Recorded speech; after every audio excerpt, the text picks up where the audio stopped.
మత్తయి సువార్త 8వ అధ్యాయము. ఆయన ఆ కొండ మీద నుండి దిగివచ్చినప్పుడు బహుజన సమూహములు ఆయనను వెంబడించెను. ఇదిగో, కుష్ఠరోగి వచ్చి ఆయనకు మ్రొక్కి, ప్రభువా, నీకిష్టమైతే నన్ను శుద్ధినిగా చేయగలవనెను. అందుకాయన చెయ్యి చాపి వాని ముట్టి, నాకిష్టమే, నీవు శుద్ధుడవు కమ్మని చెప్పగా తక్షణమే వాని కుష్ఠరోగము శుద్ధి ఆయెను.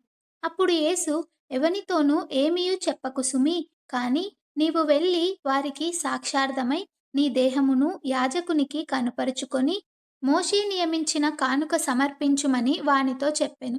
ఆయన కపెర్నహూములో ప్రవేశించినప్పుడు ఒక శతాధిపతి ఆయన యొద్దకు వచ్చి, ప్రభువా, నా దాసుడు పక్షవాయువుతో మిగుల బాధపడుచు ఇంటిలో పడియున్నాడని చెప్పి ఆయనను వేడుకొనెను.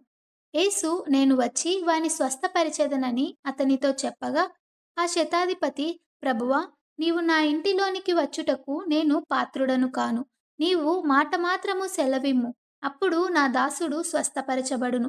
నేను కూడా అధికారమునకు లోబడిన వాడను. నా చేతి క్రింద సైనికులున్నారు. నేను ఒకని పొమ్మంటే పోవును, ఒకని రమ్మంటే వచ్చును.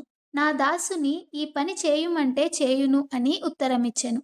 యేసు ఈ మాట విని ఆశ్చర్యపడి వెంట వచ్చుచున్న వారిని చూచి, ఇశ్రాయేలులో నెవనికైనను నేనింత విశ్వాసమున్నట్లు చూడలేదని నిశ్చయముగా మీతో చెప్పుచున్నాను. అనేకులు తూర్పు నుండియు పడమట నుండియు వచ్చి అబ్రహాముతో కూడను ఇస్సాకుతో కూడను యాకోబుతో కూడను పరలోక రాజ్యమందు కూర్చుందురు గాని రాజ్య సంబంధులు వెలుపటి చీకటిలోనికి త్రోయబడుదురు. అక్కడ ఏడ్పును పండ్లు కొరుకుటయు ఉండునని మీతో చెప్పుచున్నానెను. అంతటా యేసు, ఇక వెళ్ళుము, నీవు విశ్వసించిన ప్రకారము నీకు అవునుగాక అని శతాధిపతితో చెప్పెను. ఆ గడియలోనే అతని దాసుడు స్వస్థత నొందెను. తరువాత యేసు పేతురింటిలో ప్రవేశించి జ్వరముతో పడియున్న అతని అత్తను చూచి ఆమె చెయ్యి ముట్టగా జ్వరం ఆమెను విడిచెను. అంతటా ఆమె లేచి ఆయనకు ఉపచారము చేయసాగెను.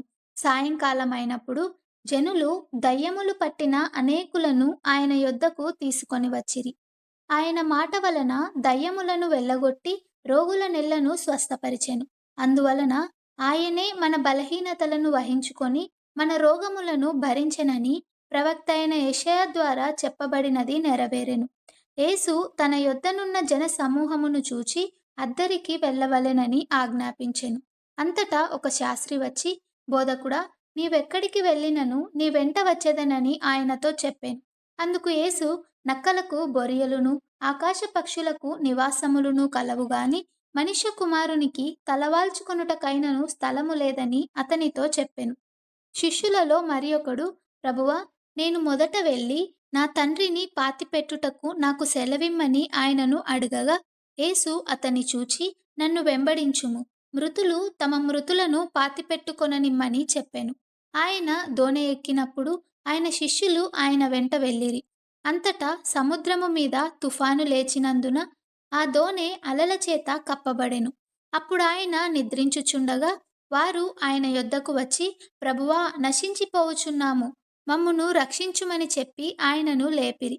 అందుకాయన, అల్ప విశ్వాసులారా, ఎందుకు భయపడుచున్నారని వారితో చెప్పి లేచి గాలిని సముద్రమును గద్దింపగా మిక్కిలి నిమ్మలమాయెను. ఆ మనుష్యులు ఆశ్చర్యపడి, ఈయన ఎట్టివాడో, ఈయనకు గాలియు సముద్రమును లోబడుచున్నవని చెప్పుకొనిరి. ఆయన అద్దరినున్న గదరేనీయుల దేశము చేరగా దయ్యములు పట్టిన 2 మనుష్యులు సమాధులలో నుండి బయలుదేరి ఆయనకు ఎదురుగా వచ్చిరి. వారు మిగుల ఉగ్రులైనందున ఎవడునూ ఆ మార్గమున వెళ్ళలేకపోయెను. వారు, ఇదిగో, దేవుని కుమారుడా, నీతో మాకేమి? కాలము రాకమునుపే మమ్మును బాధించుటకు ఇక్కడికి వచ్చితివా అని కేకలు వేసిరి. వారికి దూరమున గొప్ప పందుల మంద మేయుచుండగా ఆ దయ్యములు, నీవు మమ్మును వెళ్ళగొట్టిన ఎడల ఆ పందుల మందలోనికి పోనిమ్మని ఆయనను వేడుకొనెను. ఆయన వాటిని పొమ్మనగా అవి ఆ మనుష్యులను వదిలిపెట్టి ఆ పందులలోనికి పోయెను.